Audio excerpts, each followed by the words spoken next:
Welcome, ladies and gentlemen, to the Soul Seekers podcast, where we believe that hunting has the power to transform lives through primal adventure, as we share our mission of mentorship is conservation. To learn more about everything we do, check out our show on Carbontv or go to soulseekersnation.com. Freedom on, everybody, and stay soulful. This podcast is proud to be brought to you by the Crazy Elk Company.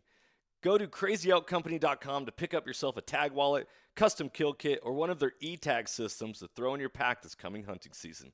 Use the code SOULFUL with a capital S to save 20% at checkout. This podcast is also proudly brought to you by OnX Hunt. When I first got into hunting, I kept hearing all about public land and different access and how to find different locations to hunt. I was like, well, how are people even identifying all this stuff? Well, sure enough, I came across the #1 hunting GPS app, and that is OnX Hunt.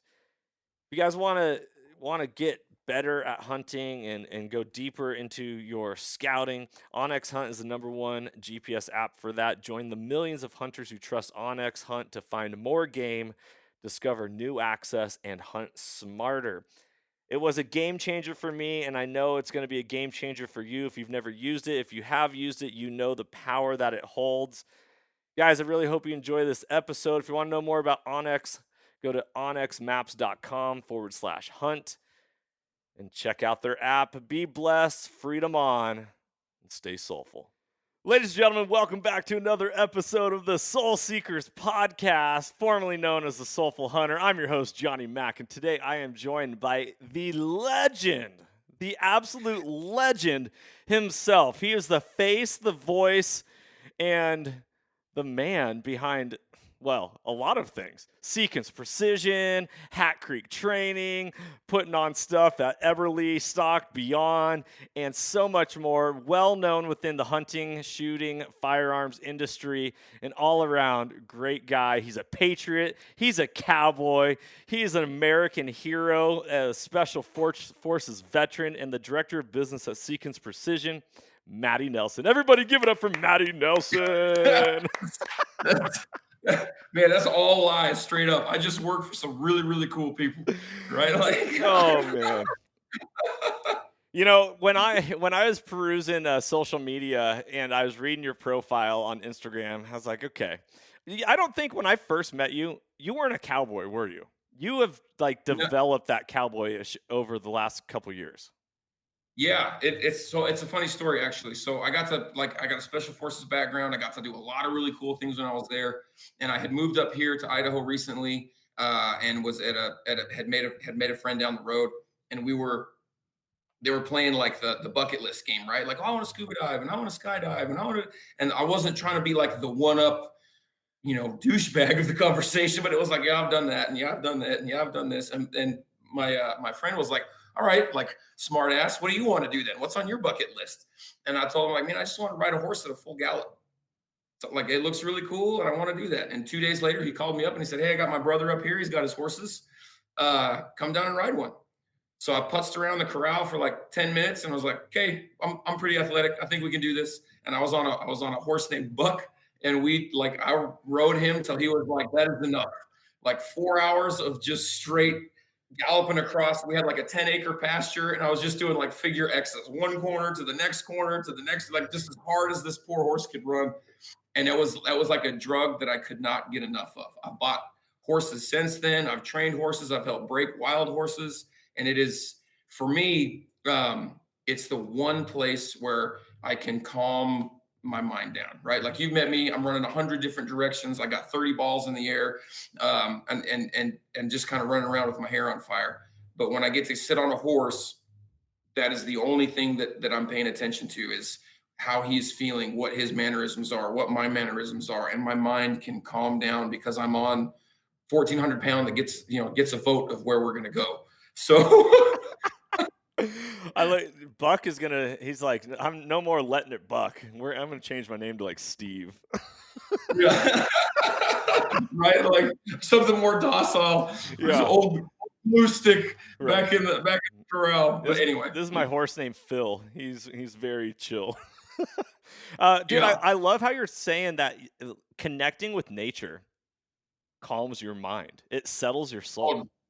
It's such a big deal, man. Like it's So in northern Idaho here, right? Like I'm just a stone's throw away from the mouth of Hell's Canyon, and the mountains and the scenery and the landscape that I have access to is staggering. Literally, like right out the back of my little tiny ranch that I have. I have, just acres and thousands and thousands and thousands of acres of BLM land that I can get on my horse and just ride through. And being able to get out in nature and have it be such a calming experience is just it's done my soul good, man. It really has been a lot of turbulent stuff. And like when you talk to guys that are from my similar background, PTSD like is a real thing, just not how they show it in the movies, right? Like you're talking to guys that were apex predators that trained to be apex predators. You don't see lions waking up in the Sahara in the middle of their afternoon nap like, oh, I can't believe we did that to that zebra. Like that's what they were designed to do. And then I got my buddy is like banging at the door like, hey man, what you doing in there? I'm making a lot of noise down the hallway. So you never see these lions like, oh, I can't believe we did that to that water buffalo or that zebra. That was terrible. That's what they were designed to do. They're predators. They're after them. That's what they're doing. And it's the same with these apex operators that our nation has. They're out there. They've trained hard. They've volunteered to be at the tip of the spear and to be that predator. But PTSD is a very real thing for them. It just manifests itself differently, whether it's anger management issues or, like really big swells of emotional highs and lows. That depression is a real thing. And so finding something that has helped me calm that has been amazing, right? Like lions get their afternoon nap. We don't get that afforded to us, right? That's where they get to calm down and be like, all right, I'm just going to chill out here because I'm king of the jungle. Like it's nice to get out into nature, to be on an animal that relationship is me about not letting him down and him not about letting me down while we're out on this ride, and to just let everything go and let my mind refocus, let my body reset. I can come back. I can be a better husband. I can be a better father because I get that mental reset and that, step away and step back. So anyway, sorry. Dude, don't say sorry. You are speaking 100% all about everything that this podcast represents. There's a reason why the term soul is in the title of what we're doing. Because at the end of the day, in order to renew our soul, we need to detach from modern society and connect with nature at its purest, most simplest form. And, one of the things, I love your analogy about the lion and like the afternoon nap and how the difference between lions and special forces warriors and our military veterans is that lions are bred for this. Humans are trained for it. It's a big difference, meaning it's not, we're not bred into just being killers or, whatever term you want to apply to that. That is something that you've trained yourself to be reactionary, or even proactive to an extent. But like, we are lions in how we get to be, but we also are called to be, the salt of the earth and love one another and be humble. It's a conundrum, right? Like how do you be one and the other? Like you got, verses and verses and verses in Bible literature where, you need to love your neighbor. You have all the Beatitudes, you have all this other stuff, but then you have, the same guy for a little short bit saying, hey, I brought the sword, homie, like flipping tables. Oh, so, yeah. Well, see, that's one of the things that I love about the Bible. And more often than not, modern Christianity, I feel like they kind of forget this. It's like, love your neighbor. They love to push that love your neighbor crap, which it's not crap. I am a proponent of love. However, when loving your neighbor goes before loving yourself, that's a bad thing, right? And so they also forget that Jesus, he braided cords together right before he started flipping tables, and he was like, "Let's go, mother trucker!" Like, like wrecking shop, right? Yes. Like there's a funny line in so I'm a big MASH guy, and it started like the old TV show, right? Like it started when I was deployed We were running like super crazy reverse schedules, and I was like, making sure my guards were doing what they were supposed. We were out on the Devil's Doorstep, out in the Horn of Panjway, with a very limited force. We replaced 600 Marines with 8 Green Berets. Like, you guys got it, you'll be fine. So it was a little stressful, but I had like just a couple hours in the morning to sleep. But to shut my mind down, I would watch a MASH, and that's something that bled into like today. If I don't have a MASH going, like I'll sit up and count dots on the ceiling until 4 a.m. But if you put a MASH on, I don't make it through the opening credits, right? Like, I'm out. Great Pavlov response, right? But there's a scene in there where one of the main characters, Hawkeye, is talking to Father Mulcahy, and he's let his BO go to an extreme extent to annoy one of the other characters of the show. And he's trying to get Father Mulcahy to sit down and eat lunch with him. And he says, well, no. And he says, well, Jesus ate with the lepers.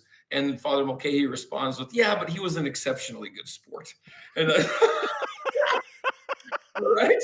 So there's that example that we should strive to be. But then there's also like, hey, man, like there's a limit. You get to a point where even the best of the best was tossing tables and was like, hey, that's not going to fly right now. Yeah. And I think as a nation, when you look at where we're at and how divided we are, and like some of the stuff that's getting pushed by either party, like people that are just blue collar, middle of the road America that are trying to do the right thing, that are trying to live the golden rule, are getting pretty close to having enough and getting to that point where they're going to flip tables on their own. And that's a dangerous place to be. So hopefully we can, as a nation, kind of mellow out a little bit and fall back on, hey, differences make us great, not differences make us have to hate each other. Dude, differences make us real. Because if we were all the same, we'd be robots and AI would be taking over, and then that's not good. Yeah, no, right? Like, yeah, then we're the T-800s are rolling down the line and we're all in trouble. So right.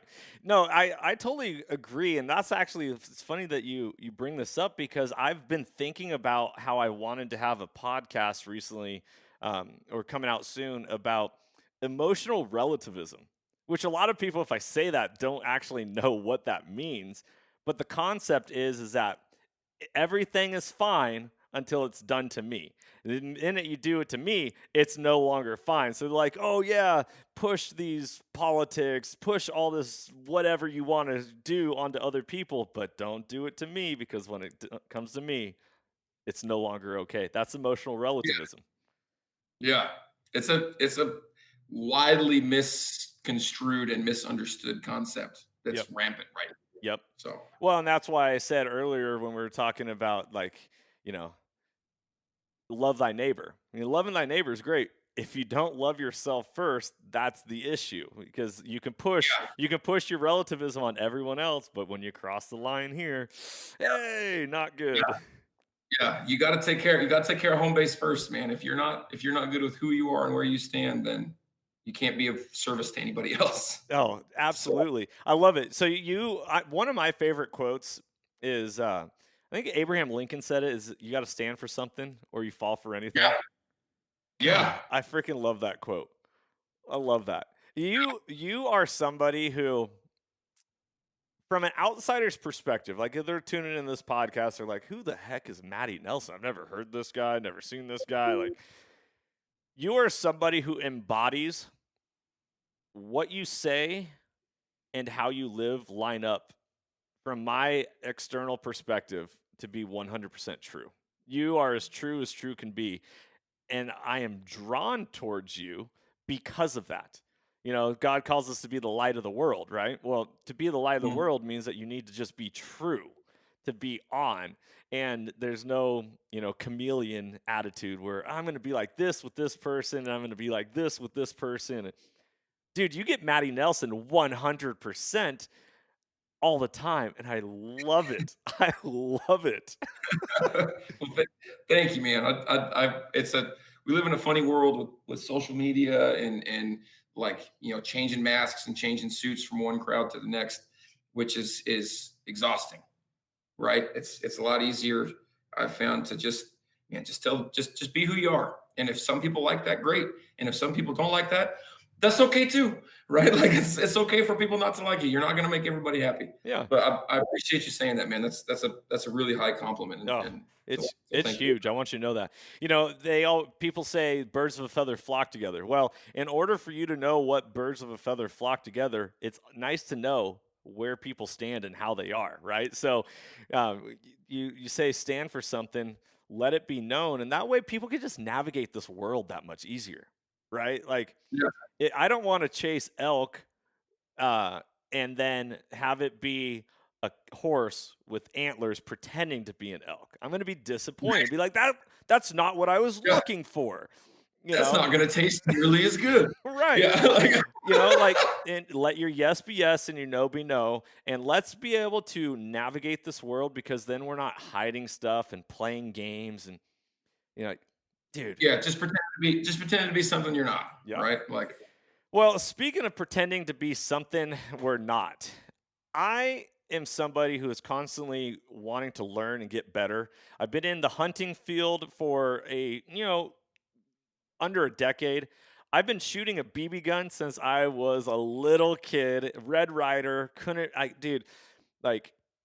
that's the beginning of the story, is a Red Ryder BB gun, the movie A Christmas Story with Ralphie. You're going to shoot your eye out and all this. right. I've never been formally trained when it comes to shooting guns, especially now shooting guns and then shooting not at paper or steel and then applying it to a living, breathing animal. I got so much I want to talk about, but let's talk about your journey of hunting, transitioning from your background of shooting, and then we're going to mold that all together. So feel free to you were not a hunter for a long time. You more or less went on your first hunt like a few years ago, about the same time you became a cowboy.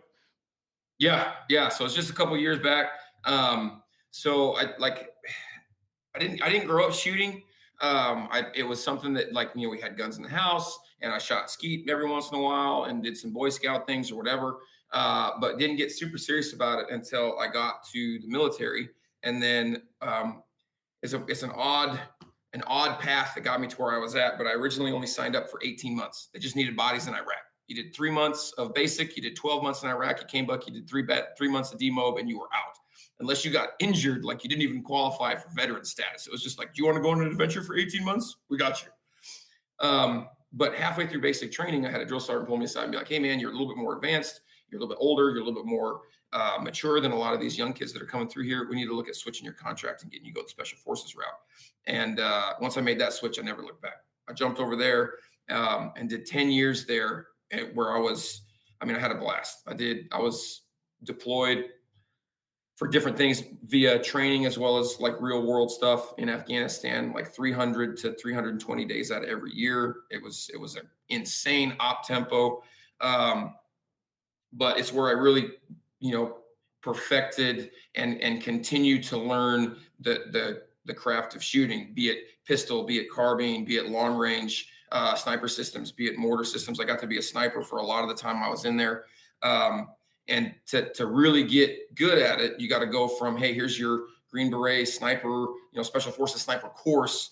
That's still just a basic learning level. You're good, you know what to do, but you now have to take that and apply it daily and throughout the rest of the course of your career to really be good at it. So I was the guy that would, be to the range first, leave the range last, and really try and get as many rounds and as many reps and learn as much as I could from as many different avenues as I could to be really good at shooting, which is how I ended up meeting Brian Morgan, who owns Had Creek, and I get to train up there a lot. I still get to give back to the Special Forces community by going up there and helping out with that training, which I love.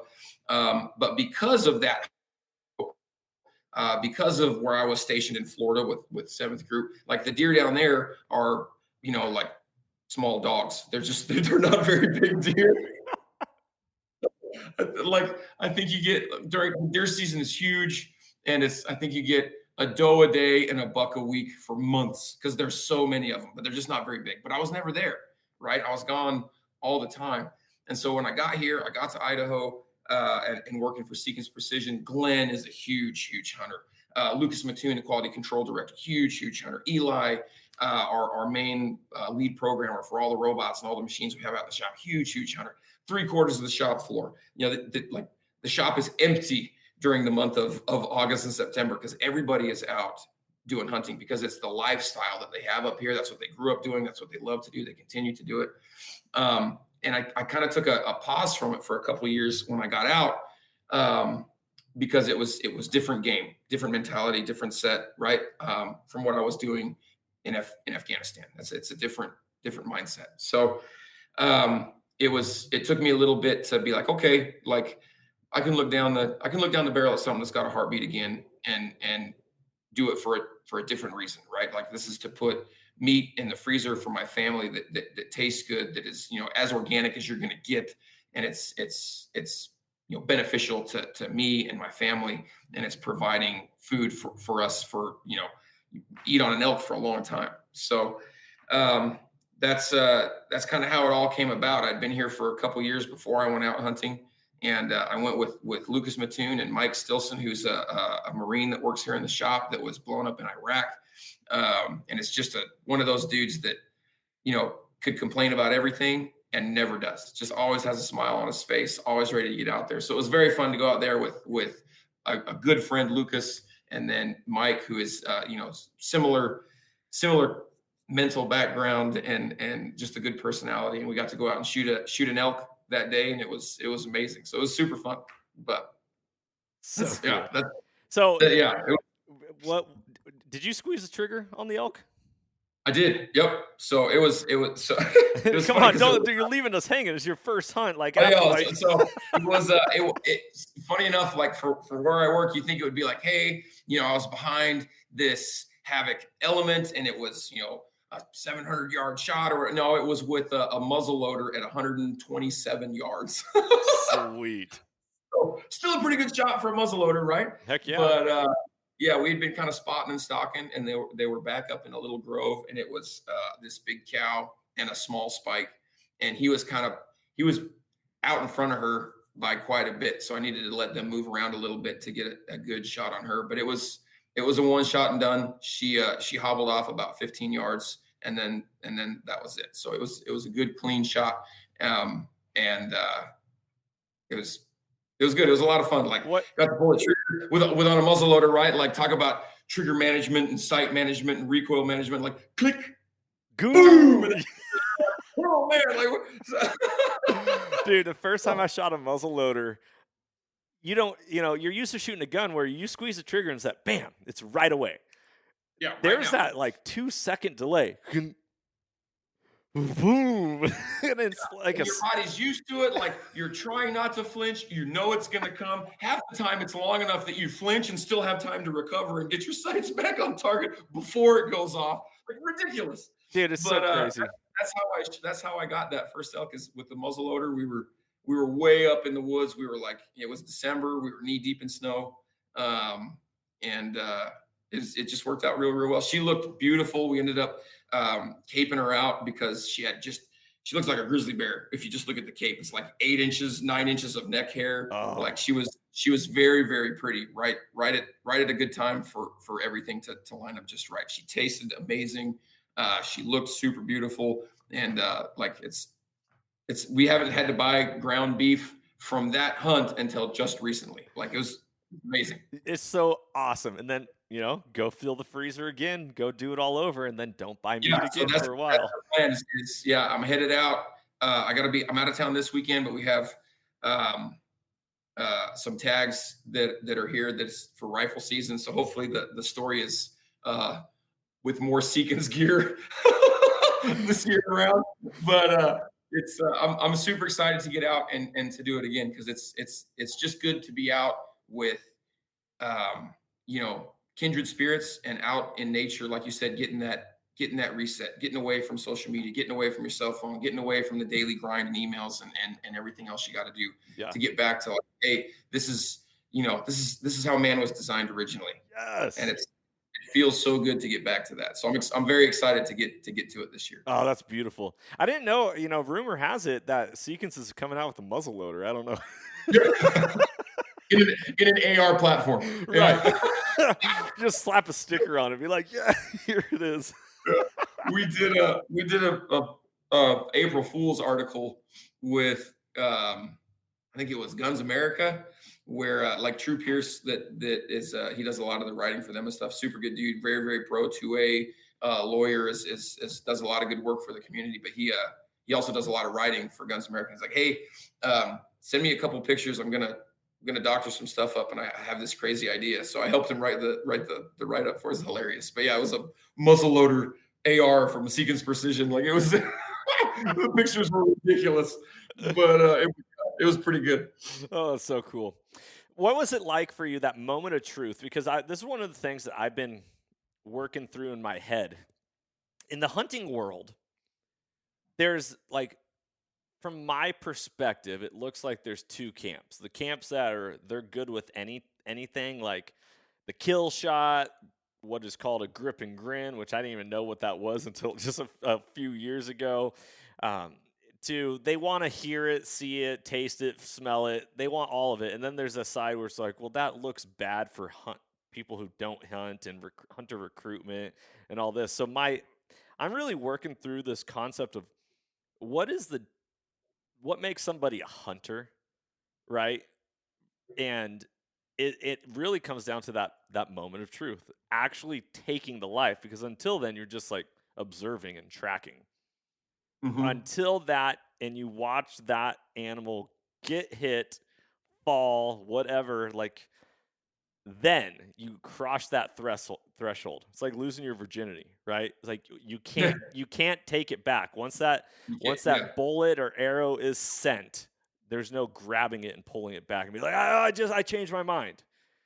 Yeah. What was that like, going from being overseas, special forces, to saying, okay, I think I'm ready now to aim down the sights at something living and breathing? What did you kind of have to prep yourself for that moment? Funny enough, in like in the service, it was after the fact is what weighed on me the most, right? In the middle of it, it was, I was like, I tried to be as elite as I could be. I was there for a reason. I wasn't in your neighborhood by accident. Like, you had crossed the line somewhere and come up on the radar, and you were a bad guy. And it was, kill or be killed in that moment. And it never, in a firefight, in combat, whatever, I never had pause in executing the mission and getting it done. It was after the fact that I would come back and, that night or later that morning, whatever, if it was a night op and you're laying in your rack and you're thinking, all right, like, that guy's no less loved than I am, right? He's got a kid, he's got a family, he's a dad, he's a brother, he's a son, he's something to someone that they're never going to see again. But then I would go back to the original thought that, hey, I'm not here by accident, right? I am as elite as I can be. Like, the world was designed with war in mind, right? Like, Cain didn't slay Abel and God was like, oh, I didn't see that one coming, right? Like, so there are bad people that will eventually make enough wrong choices that somebody like me is going to show up and keep them from continuing to make bad choices. Bad choices, right? So it was different there. When I got out, and I was worried that it would dredge up like some of those memories and some of that guilt of like, yeah, somebody's dad, somebody's son, somebody's brother's not going home. But it was quite a bit different, actually. I had more pause in the moment, right? And immediately after the moment, taking the life of, I got to shoot a deer that same year. I got to shoot that elk, or even like, predators that are threatening my own stock, coyotes in the back pasture or whatever. Pulling the trigger and taking that life as a hunter is a way more like humbling and telling experience. And I had way more pause pulling the trigger on that elk than I ever did in combat. It was such a different experience, right? I was there. I was a part of nature. I was not there on because somebody had, like, this elk had made 0 bad decisions that affected the world or the United States or the safety of some coalition force, right? Like, this elk is just there doing its thing, and it's a very large, very majestic animal to observe, right? Like, we're talking about, you're observing that animal all the way up until the point you pull the trigger to stalk and watch her move and watch her walk through the woods. It's a very big, very large, majestic animal moving through there, and to squeeze that trigger, had a big moment of like, well, maybe I should just let her. Maybe I should just let her be. That's a very big, very beautiful animal, and it gave me a lot of pause looking down the sights of her, and regardless of what it is, coyotes, whatever, I don't go out and just pull the trigger on animals to pull the trigger, because I have way more. It touches my soul in a much different way, like at a very deep level. To squeeze the trigger and take that life is a big deal. And so, in the end, it comes down to, hey, that predator is a danger to my stock and needs to be eliminated, or hey, this is for providing food for me and my family, and it is a very spiritual experience where you're one with nature. You're doing what man was designed to do in the beginning.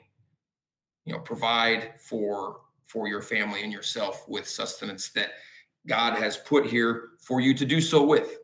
And that's a cool spiritual experience. And I really feel bad for people that don't have that same level of connection, right? Like, if they're out there just yanking a trigger, like, that's fine, to each their own, I guess. But I empathize for them not having that compassion for the game that they're about to harvest.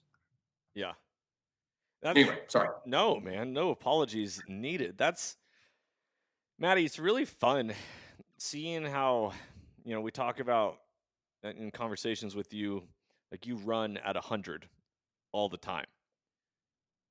In that, like, last 10 minutes of conversation, obviously it means a lot to you, because you paused. You like everything slowed down. You could see the emotion and the thought. And we always say on this podcast, inward reflection leads to outward correction. Right? So, like, Yeah. if you want stuff to change, then you need to go inside yourself first and actually address it and recognize it.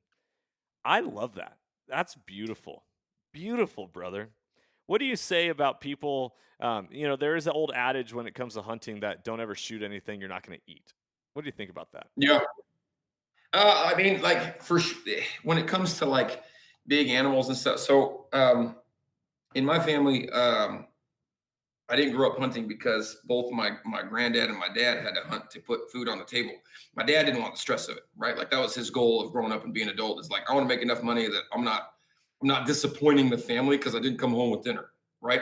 And my granddad had to hunt, and taking the lives of deer and animals and stuff bugged him to a point that he just wanted to hunt with a camera, just wanted to observe and see him. And there's, like, I get both ways, right? But it depends on the situation, right? I'm not just going to go out there and slaughter animals because I can see them. There's got to be a purpose to squeezing that trigger on a living, breathing animal, right? Whether it's a threat, you have a predator, you have you got a bear that is threatening your stock, you got a cougar that's threatening your stock, or wolves or coyotes or whatever, or it's for the purpose of harvesting that game and putting it in the freezer. On the flip side of that, like, a lot of predator management, like, people don't understand that are against hunting, like, oh, how could you shoot that? How could you shoot that bear? How could you shoot that cougar? Like, well, do you know how it ends for them if I don't? Not great. Like, they're going to twist an ankle, or they're going to starve to death because they get too old to catch anything anymore. Like, in the long run, I'm providing a much cleaner and quicker exit for that animal that's a predator. That I'm not a big fan of cougar jerky, right? So that's something that I'm gonna cape out or whatever. But I'm not gonna eat that cougar. I'm not gonna eat all of that bear. And this is where the philosophical conversation is like, well, have you ever euthanized a pet? Oh, you have? then that means Yeah. your own choice made a decision for something else that was living and breathing. Yeah. Oh, but it was suffering? And then they're gonna say, well, the animal you shot wasn't suffering at the time. You're right. It wasn't. And it will at some point. When it gets to that point, Yeah. I'm making a conscious choice to intervene at this moment. Yeah. And like they don't understand too, like that's a big deal in just game management, right? Like keeping that predator population in control helps manage everything out, right? We've seen what happens when people hunt too aggressively or they're out there just squeezing the trigger, i.e., like there's only buffalo in Yellowstone now, right? Like so, we've seen what happens when it swings too far one way. But on the flip side, if we don't intervene and we don't manage, like that ending is poor for everyone, and that also ends up in very ragged, very dangerous predators that the farther we grow as a civilization, the more we encroach on their doorstep. And now you have, hey, I can't catch that deer anymore, but I can sure catch that kid in your backyard. Mm-hmm. Like now we're looking at dangerous, desperate animals that are struggling to survive and know that they're struggling to survive versus managing that population and keeping them from ever getting to that very desperate, very dangerous point. Totally. Well, let's talk about precision here for a second. Let's shift gears into the shooting aspect, because ultimately, for us to be the best hunters that we possibly can, we need to make the best possible shots. So, with you and all your training that you have over the years of shooting, can you take us through whatever you can obviously verbalize? Because we're not in an actual physical scenario where you can show somebody how to get behind a gun and how to make points of contact or whatever. Can you talk through different shooting scenarios that could come up in hunting and how to make yourself the best shooter for the point of impact? Yeah. Like a lot of it comes down to obviously ability of the shooter and then gear that they're using. I don't know like why it has been such a hard sell to some of the hunting community to get into some of the stuff that is allowing guys to be super, super accurate at greater distances. So like ethics always comes into play, right? And I'm always having this conversation with guys of like, oh, I'm not ethically going to shoot an animal past X distance.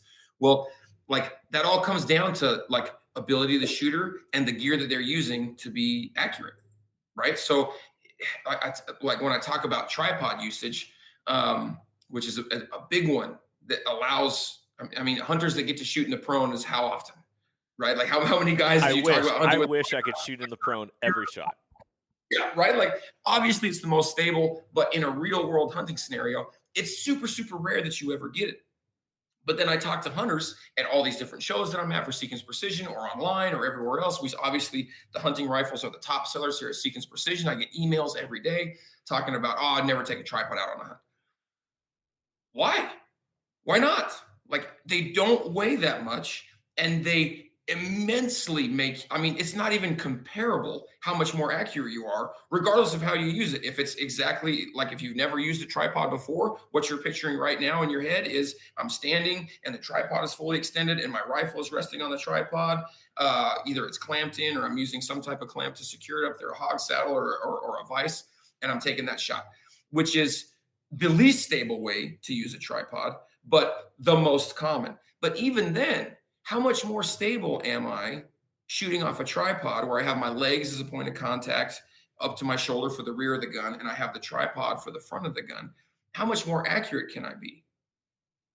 It's not even a question as to shooting offhand, right? So when you're talking to these old school hunters that are shooting Grandpappy's old 30-06, oh, I'm never going to shoot a deer past 250 yards. Well, cool. That's awesome because you have so much wobble and so much error that you have to be really, really close to shoot that. But if you take a tripod out, you can double that distance. Instead of 250, you can shoot 500 yards very accurately with one piece of kit that doesn't weigh very much and a little bit of practice. Interesting. Right. I mean, it's when I talk about stuff like this, to be precise, a lot of it comes down to the gear that's out there, ballistic calculators, the reticles that we have now, mil versus MOA. You have these huge Christmas trees in there. What is all that data? It's to a beginning shooter or somebody that's been hunting their whole life, not using those platforms, it can be a very daunting, very scary looking mountain of information that they don't know how to sift through and understand. But it's really pretty. It's really not very complicated. Most of it came from the military side of house where they're trying to train guys like me that are just, mouth breathing knuckle draggers that can barely add 2+2. So the knowledge isn't super hard to grasp. It just requires a little bit of attention and a little bit of practice, and you're there. So the ballistic calculators that are out there, the good information that you put in them to get good information out, gear usage, what type of rifle, what type of cartridge, what type of glass, what type of reticle, other gear, rear bags, pillows, tripods, things that make military shooters hyper accurate, which is what they're there to do, can be utilized in the hunting world. But there's been a huge pushback against it, and I don't quite understand why. Right? Like guys are, I'll never take a tripod out. Okay, or are you taking a tent? Because throw that out and put a poncho over your tripod. Now you got a tent and you have a reason to carry. Right. Okay. Right. I would never take one of those pillows that I see those competition shooters using. Cool. Do you want to sit down on something that's soft every once in a while out in the woods? Do you want a pillow when you lay your head down to take a nap? Like everything has dual usage. You just got to look at your kit slightly sideways and through a different lens to see it.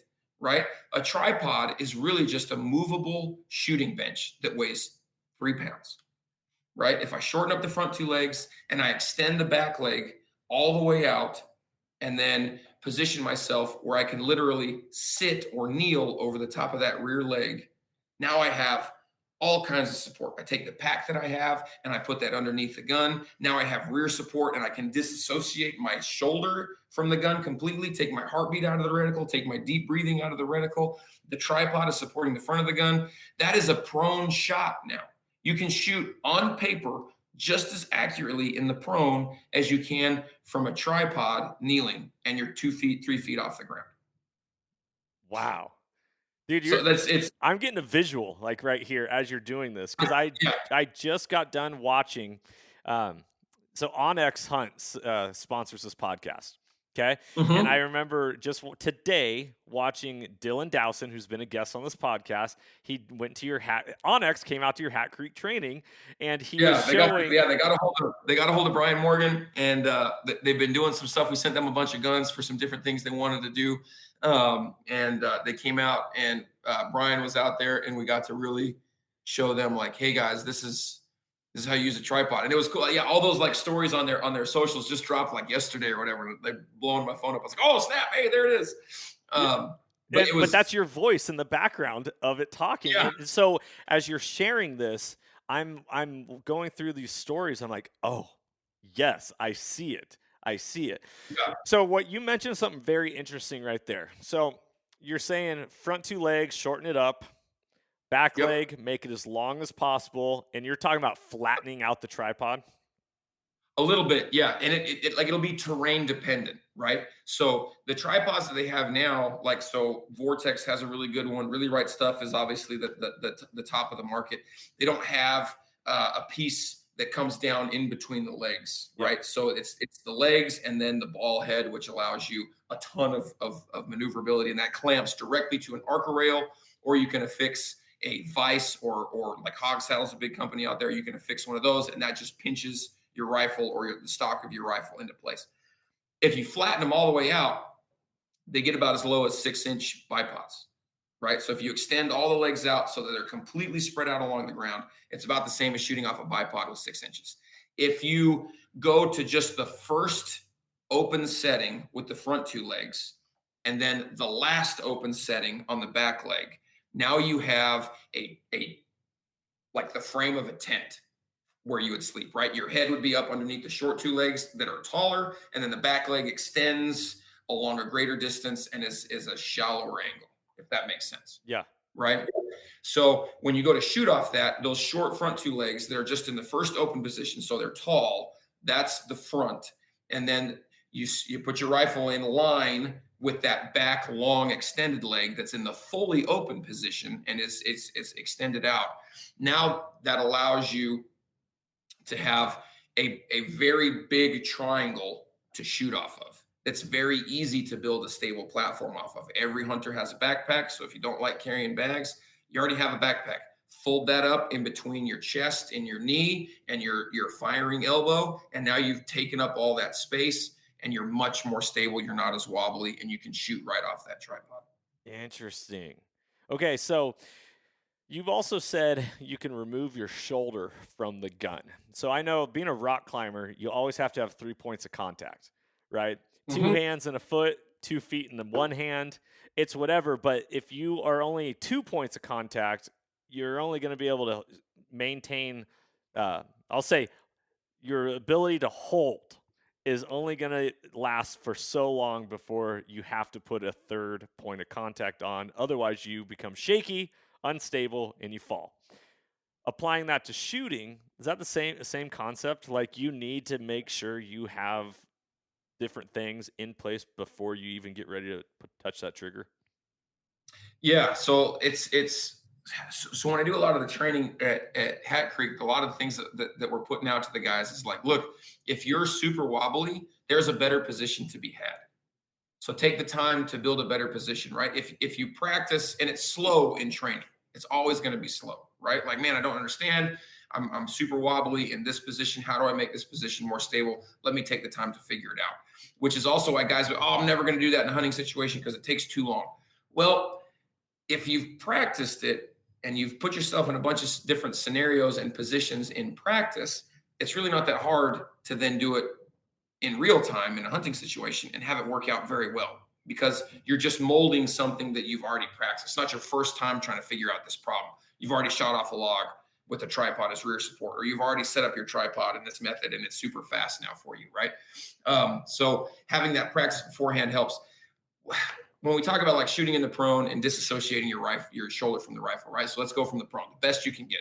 I got front point of contact with a bipod. I got a rear point of contact with my shoulder resting on the rifle. And then I have my support bag underneath the stock that's adjusting for elevation, taking the tremor of my hand muscles and all that stuff out. And that's what I'm resting the stock on.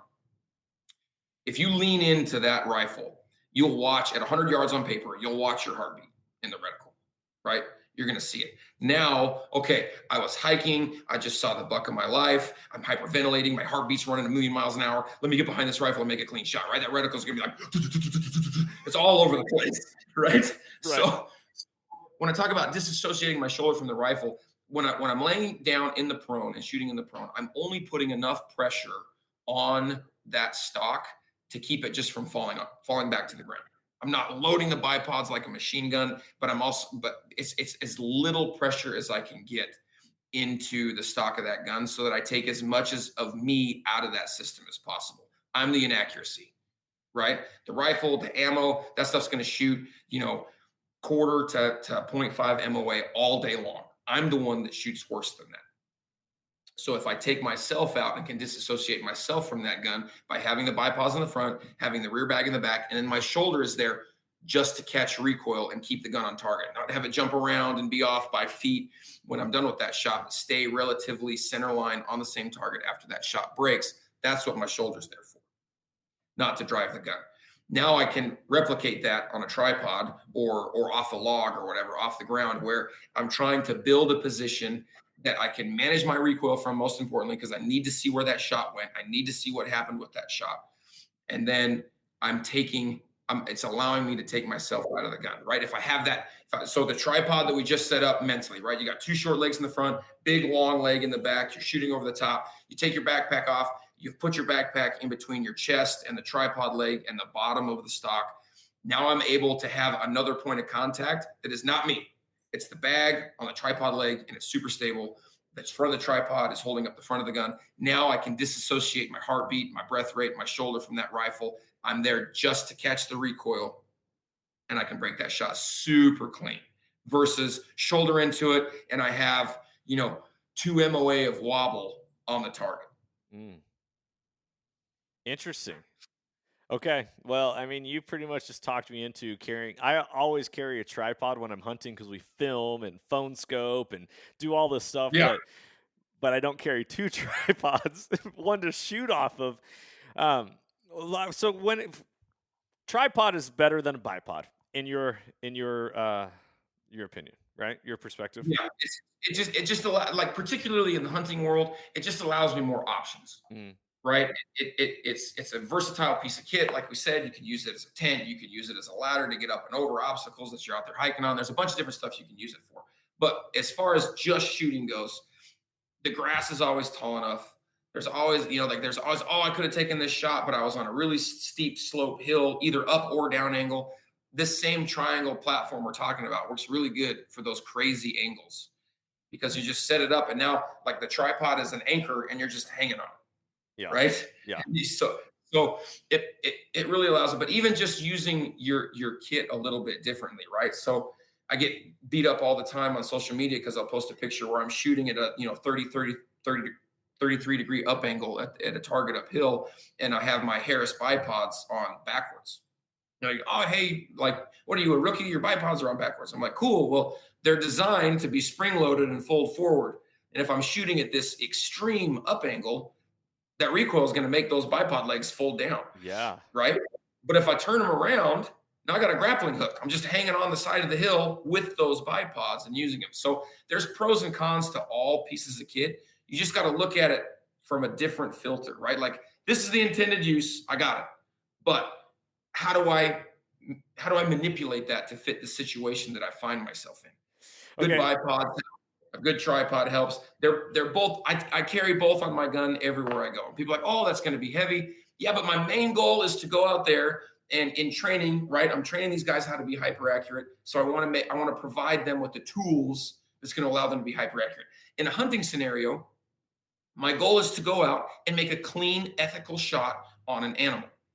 And I can increase my distance by being super precise and super accurate and having more points of contact by using a bipod slightly differently, by using a tripod, by using some of these pieces of kit that allow me to make these better shots on animals and ultimately put food in the freezer that I'm feeding my family with. So I love it.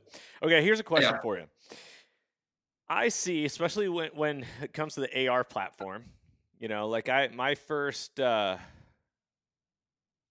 see here. My first time using a tripod in Arca rail and all this stuff is like, where do you attach it at? Because on a bipod, the bipod mount is typically towards the front end of the stock. Yep. I see pictures on social media where on the tripod, they're mounting that gun all the way back almost to where the mag well is. And then I also have seen different attachments that run a Arca rail forward off of a gun. And then people are putting a bipod like beyond their barrel. Far out. Yeah, it's way out there in front of the stock. Yeah. There's different strokes for different folks, right? Like there's a reason that the chassis market is huge in the hunting world right now, right? Like you want to hunt with Grandpappy's old walnut stock, like that's awesome, but you become very limited on options. Where a lightweight chassis rifle allows you all kinds of versatility, right? You got M-lock rails, you got night vision stuff you can put on there. There's all this stuff that you can do, all this modularity that they provide that you don't get. Arca rails is one of them. So like picture standard hunting rifle in your mind right now, right? Here's the stock. It has the little QD at the front for either a sling attachment or a Harris style bipod where you're going to spin it into that lug and lock it down. And that's where your bipod goes. And that's all you get. If you're going to use a tripod, there are a bunch of different systems out there that are now available to you. You can have an Arca rail attached to your rifle via like a gunsmith inlay. They'll go through and they'll drill out the bottom of your stock. They'll use some compound. They'll glue in some M-lock fixtures in there, and then you can attach the rail to it. Or there are attachments like Hog Saddle. If you don't know what that is, like go look them up. They're a veteran-owned company. They're pretty cool. There's Really Right Stuff has a vise. There's a bunch of different clamps out there that attach to the head of your tripod, and then you just squeeze them in and pinch the gun into place, which makes it very simple. The reason that you see like some of these guys running Arca rails like 8-9 inches out in front of their barrel is there's a little bit of crosstalk right now on hey, the farther I can get my 2 points of contact away when I'm shooting in the prone, the more accurate I can be, right?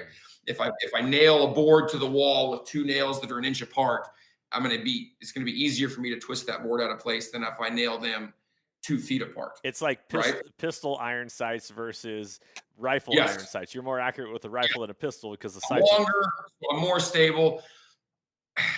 maybe not. There's, people will give you views on both sides. What it really comes down to is in the scenarios that you typically find yourself in, if you are unable to make shots, or you are unable to acquire a target in a certain manner, or you have obstacles that you just can't seem to overcome with the current kit that you have, then somebody else has had this problem and somebody else has come up with a solution. You just need to go find it. For a lot of people, that's an Arca rail that allows me so much more, right? I can buy bipods that are just made for Arca rail. It's not even like a Harris or this is a huge clamp. And then I can move that bipod up and down the entire length of the forend of that rifle. So if I'm shooting off a log, I can fold those bipods down, or if it's a Harris, I can flip them around backwards and hook that log from the front side, creating a very stable front platform off of that fallen log or that tree. And then I just have to worry about, how do I get rear support? Do I bring my knee up? Do I use a tripod leg as rear support? Like, what am I going to do for my second point of contact to make this shot way more accurate and have way less wobble? So going then towards the concept of when people are mounting their guns on a tripod really close to the mag well or close in, is that more just for balance of the rifle so that it stays steady, or does that actually help the shooter? When you manipulate it, so standing tripod shot, right? All three legs are out. Generally, I will shoot with one leg forward and two legs back, right? The reason is that recoils not always, generally, right? Like I used to say, I never speak in absolutes till I realized that was an absolute. So two legs back, generally one leg forward. And the reason being is that recoil is coming regardless, right? I can't stop it. That recoil is going to happen. Gas gun, bolt gun, 50 cal, 22, doesn't matter. Recoil is going to happen. If I have two legs back, generally it's going to rock up, but it's going to come back down really close to where I was to start with. If I just have one leg back, that recoil is coming and it's going to come up and then fall left or right of the target. And now I have to reposition everything to get back where it's at. So generally, one leg forward, two legs back, I ride that recoil, sets me back down on target. Length from like where I'm mounting it, close to the mag well, far out from the mag well, comes down to the position that I find myself in and how easily it is for me to get my support hand up and touch the tripod. So when I have two legs back like that, I'm a right-handed shooter. I'll take my left hand and I'll put my thumb down and grab the right back leg of the tripod. So I'm crossing underneath my rifle, and then I'm right up at the neck, right where the apex is of the tripod, but on the right leg. And now I'm going to push a little bit against that tripod and pull a little bit on the stock or the pistol grip of the rifle. That allows me to disassociate my shoulder from it and not get that heartbeat and breath and wobble in there, maintain a little bit of rigidity, and then I can squeeze it. Mounting that rifle forward or backward now becomes an issue of arm length, right? I drag my knuckles when I walk up the stairs. I got big, long arms. I can be pretty stretched out. If you don't have big, long monkey arms like I do, then you're going to shorten that up to where that's a comfortable stretch. You're not locking out your elbow. You're not fully extended. You're not creating more muscle tremor and issue because you're in an uncomfortable position. It's just a comfortable reach forward and I can pinch it there. Other times it is for balance, right?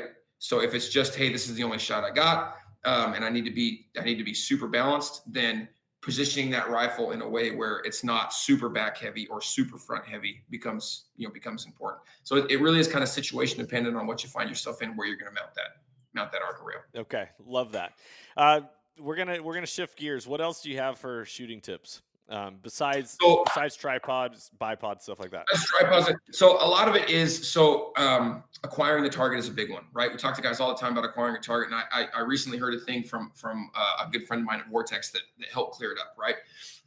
So I run big, heavy scopes on all my guns, right? I can see into tomorrow with most of them. I got like 7-35s by Night Force. I got Gen 2 and Gen 3s by Vortex, right? Like I got, stuff that is big, heavy, military style glass. And when I hunt with that, people are like, oh, why would you use that? It's so heavy. You never go above 15 power. I'm just going to buy a 15 power scope, right? Which verbally and maybe on paper makes a little bit of sense until you get behind glass and look at it, right? So picture a high power scope, right? Like picture a 24, 27, 30 power scope. If you have that maxed up all the way, your field of view is very small, right? You're way up on the target, but your field of view is very, very small. So you back it down. So with a 4-27 Gen 2, let's run that, right? So when I'm zeroing, I'm all the way up to 27 power, as high as I can get, right? And I'm going to zero. But then when I go out and shoot at Hat Creek, I rarely go above 18, right?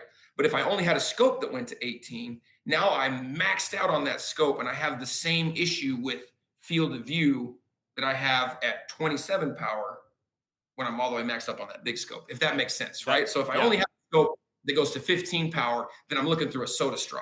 If I have a scope that goes to 20 power or 24 power, and I only go up to 15 power, I have a way better field of view. My eye relief is not such a big deal. I'm not battling scope shadow, and I can see a little bit better. So it allows me past the red line, right? So if I can only go to 15, then I'm redlined out at 15, and I can't go anymore. If I can go to 20, but I only go to 15, there's more to give if I needed it, which I generally don't, but I'm not at the red line. I can see so much better. I have more depth and field of view left and right, up, down, the whole smash. Dude. So understanding like your scope is a big one, right? So that's a tip that I try and get out to guys a lot of times, right? I will hunt with big, heavy scopes because that allows me to go to 36 power or to go to 27 power, but I don't have to. I'm going to use 15, 18, 10, way more. 90% of the time, that's what I'm using to shoot targets at long distances, right? Steel targets at Hat Creek, we're talking, like 6, 8, 1,200 meter targets. I'm still only on 15 power. I could go to 36, but I don't because I want the field of view. I want to see what happened with that round when it got down range. I want to see even hits are data, right? Oh, I hit the right edge of that target. I need to add a little bit more wind or take away a little bit more wind to get me center line on that target. Give myself the most steel to play with so I can get that hit. So understanding standing reticles is a big one, particularly in the hunting world. Everybody is they're chasing that weight, right? I want the lightest rifle. I want the lightest scope. I'm going to saw the handle off my toothbrush. I'm going to, they're chasing that bottom weight, and understandably so. But when it comes to scope selection, like understanding what you're giving up by only having a 10 power or only having a 15 power scope is important. A lot of guys don't realize that they're giving up a better field of view if they were to go with the scope that's slightly heavier with more to give. I love that. That's one. The other one is like data, like gear that's available, right? So like Kestrel and Applied Ballistics have taken the shooting world from, black magic to you don't need it to where it's at today, right? So 15 years ago, 10 years ago even, you'd go to the range and you would open up your data book where you kept track of every shot you'd ever shot out of this rifle. And you'd be like, all right, there were 3 clouds on the way to the range today, and I had bad indigestion from the tacos that I ate last night, and and I had an extra cup of coffee, so I got a little bit of jitters. Yeah, right. So you're looking for, it was this temperature. So you're looking for the same data to replicate that same shot, right? So we did, but really what it came down to was atmospherics, right? Temperature, barometric pressure, humidity, all that stuff comes into this big long math equation that Applied Ballistics has figured out. And then here's how it enters in. Now I don't have to have that data book. I don't have to look everything up and figure out, hey, on these 3 days in the last 4 years, I've had this similar condition that I'm shooting in today. I can just turn on my Kestrel and spin it around, and it gives me live atmospherics right now. So there's some other systems out there that have that in it as well. If you're using an app on your phone, it's pulling weather data from the nearest weather station that it can link up with.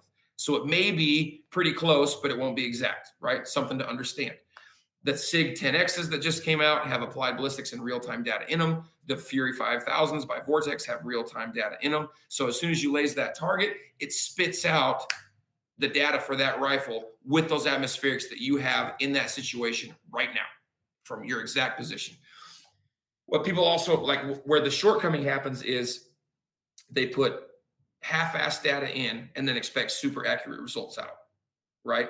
So when you go to plug in all that information, like, hey, what's my height over bore? What's my twist rate? What's the bullet weight? What's this muzzle velocity? What's all this stuff? If you're running the muzzle velocity off the side of the box and you're not using a device to measure the muzzle velocity, you're not truing your rifle at distance and doing the math backwards, then it's a guess, right? So I can't be super accurate at distance if it's a guess when I put it in. But people have trouble sometimes correlating that. So understanding what matters and how much it matters, and then applying good data in, taking the time to get good data in, breeds immediate accurate results on the far end.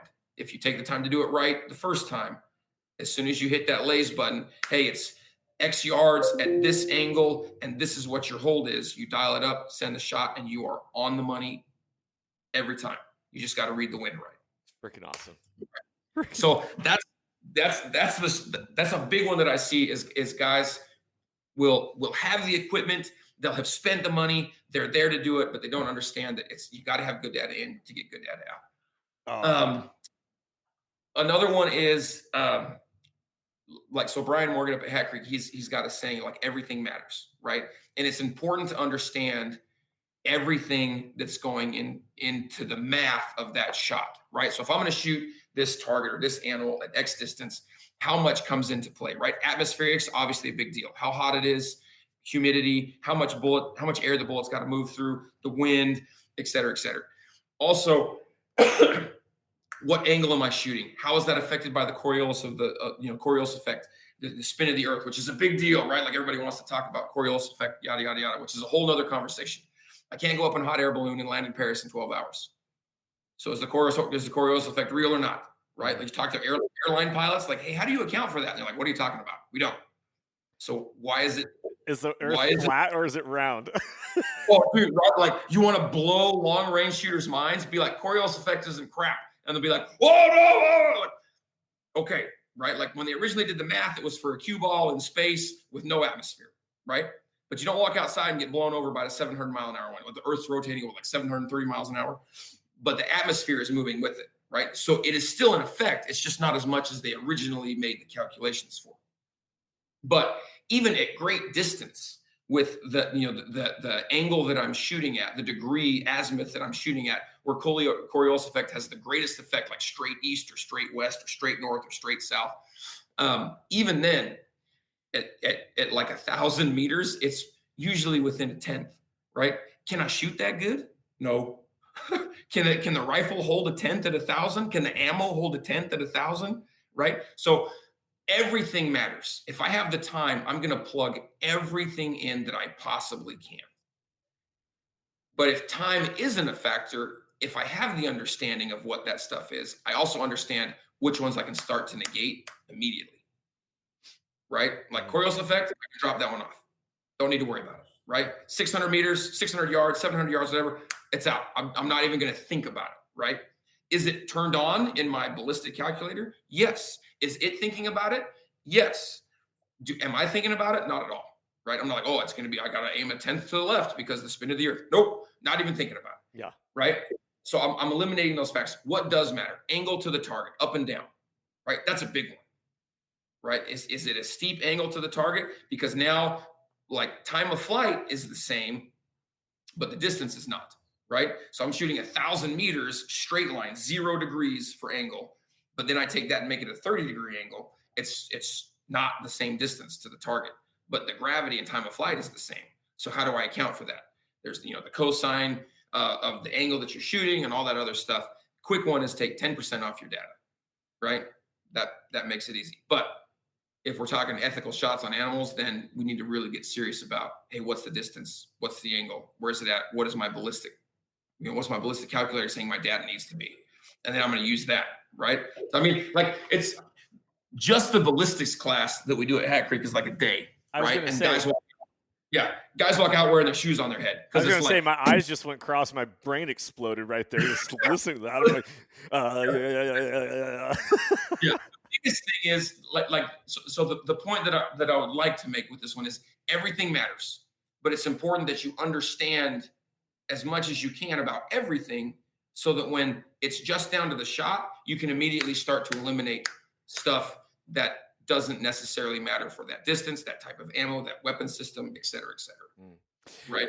I love this. Okay, so one of the things that I took away from this podcast today, which many takeaways, but specifically when it comes to hunting and shooting, ounces matter except for anything that affects your ability to ethically and quickly shoot your animal. 100%. Then ounces don't matter and take with you whatever's going to make you the best and most efficient killer on the mountain. Yeah, right. The point of you going on that hunt is not to miss the animal, right? Right. The point is to go out there and make a good shot and bring home meat for the freezer, right? That is the goal. So why would I limit myself on kit that is not going to allow me to do that, right? Like the reason big military guns are super heavy is because that helps manage recoil. It makes the shooting, it makes their job that much easier. So if I'm going to flop that over to my hunting life, I like packing a lightweight gun, but I also understand that there's consequences to that. The recoil management is going to be a lot harder.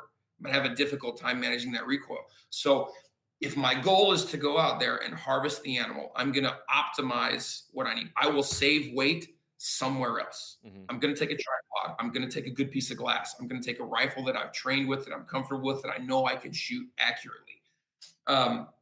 Once that is ironed out, now I'll figure out where to save weight somewhere else, right? I won't take an extra pair of socks, right? Baby wipes, they're out. I'll start saving weight in other places because that's not the intended goal. I'm not going out there to use baby wipes in the woods. I'm going out there to hunt this animal so I can start to eliminate some of this extracurricular weight that I'm taking so that I can be effective quickly and accurately on what my main goal of going on this hunt is in the first place. Dude, we need to have you on this podcast more often, man. Are you kidding me right now? So we broke the barrier now, right? So now we know it's good. So it'll be easier to get the next one lined up. It won't be 2.5 years in the making. We're just thinking, hey, call it up and hey, let's get it done. Holy smokes, yeah. Matty. Dude, we are an hour and 10 minutes into this podcast, and I've been like, I was like, oh, dude, so 20 minutes in? Oh, crap. I better wrap this up. Dude, I am so impressed by you. You are an impressive human being and somebody that I'm honored to call a friend. And dude, I got your 6, brother. And everything about you resonates with my soul, and I really appreciate who you are. When is Seekins Precision going to come out with suppressors? Hey, so that's on the drawing board, right? So we got a few other things that are in the works. We got a few other rifle calibers that are in the works. So there's some pretty fun stuff coming down the pipe. Releasing that stuff will be between now and SHOT Show, and then a little bit at SHOT Show and a little bit after SHOT Show. There's some really cool things coming down the pipe, but there is a suppressor on the drawing board. So there's some cool stuff out there in the rattling around in Mr. Glenn Seekins' mind that we're all pretty excited about. It's just a matter of catching up and getting to where, okay, like we got guns out the door, we got guns on the shelf. Now we can get serious about some of this other R&D stuff that we've been toying with, but haven't gotten super serious dedicated time to. But there's some really neat things coming down the pipe in the next year or two. Oh, dude. Well, I can't wait. When you guys are able to make announcements like that, let me know. We'll get you back on the podcast. 100%. For sure. Yeah, man. No, that would be awesome to come out and be a guest again and talk about some of the cool things that Seekins is doing. Dude, for all the people who always see you in that badass flat rim hat. Dude, let's give a little shout out. Who's your hat manufacturer? Who makes it? It's a company. Yeah, it's a company in Utah called Tatton Baird Hattery, and all of his hat molds are more than 100 years old.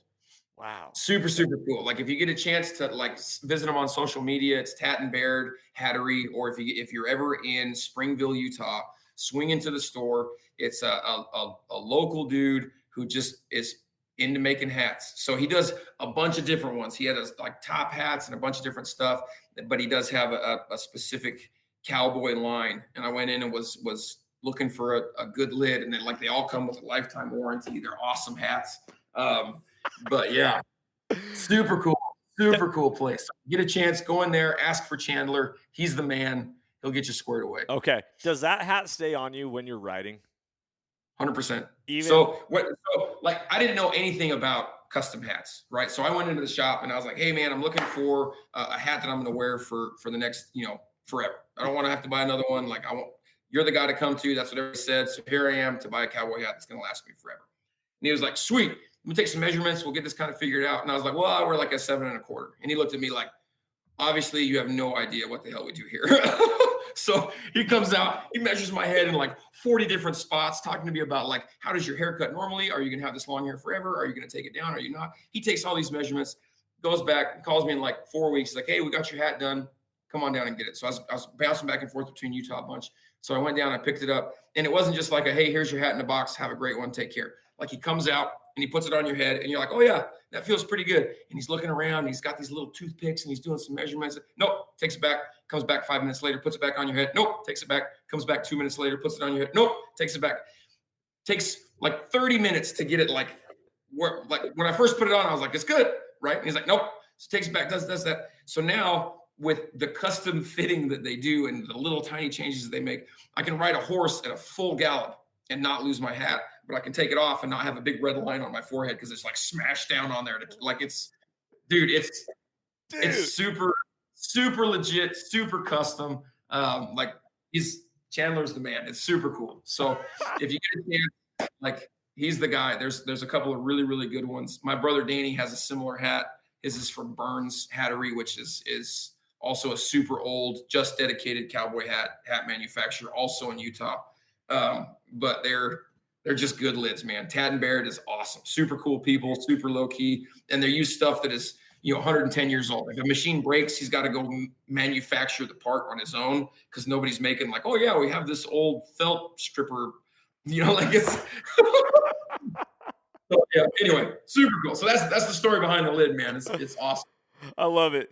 Well, guys, thank you, Matty. Thank you so much, man. Really, I'm humbled. I know that we've done this dance for several years trying to get this to line up, and I'm super grateful that I got the opportunity to be on your show. And I look forward to doing some more with you. I really do. Yeah, I love it. All right, guys, I'm going to put Matty's link to social in the show notes. Make sure to go follow him. Check out Seekins Precision. You'll see his hat and his beautiful, energetic smile all over there. Guys, thank you so much for tuning in to this episode. If you liked it, please share it with friends, subscribe, comment, do whatever you can, rate it. It helps get the word out. Also, if you haven't checked out Soul Seekers on Carbontv.com, don't be afraid to. Go check it out. We got the second half of season 2 dropping in September all the way through November. Then we'll have season 3 dropping in 2023 and beyond. Guys, thank you so much, you Soul Seekers Nation. Remember that mentorship is conservation. Hunting has the power to transform lives through primal adventure. I'm Johnny Mac. Be blessed, freedom on, and stay soulful. If you enjoyed today's podcast and want to support the show, you can always like, share, subscribe, and leave a rating as it helps us share our mission of mentorship is conservation. Thank you so much for tuning in and being a part of Soul Seekers Nation as we transform lives through primal adventure. If you want to get more connected with the podcast, check out the Soul Seekers Nation Facebook group as I look forward to connecting with you on the next episode. So stay tuned and stay soulful.